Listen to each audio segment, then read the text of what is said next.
Essa saudação é em dois idiomas. Abrahá Azot Beshnei Safot, Ivrit e português e hebraico. Então aguenta a mão aí. Pessoal, eu desejo um ano muito bom, 2017. Mas se 2017 for um ano bom realmente, que passe bem devagarinho. Cada segundo, cada dia, cada semana, cada mês seja sentido como um bom ano.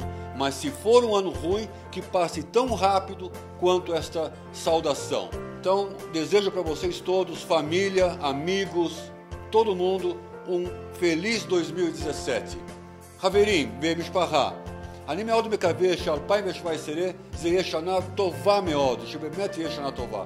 ואם יהיה באמת שנה טובה, שזה יעבור לאט, כל שנייה, כל יום, כל שבוע, שנרגיש באמת את כל הימים האלה עוברים בכיף. אבל אם זה יהיה שנה גרועה, שיעבור כל כך מהר כמו הברכה הזאת. אז שנה טובה ו-2017 שמח. שלום לכולם.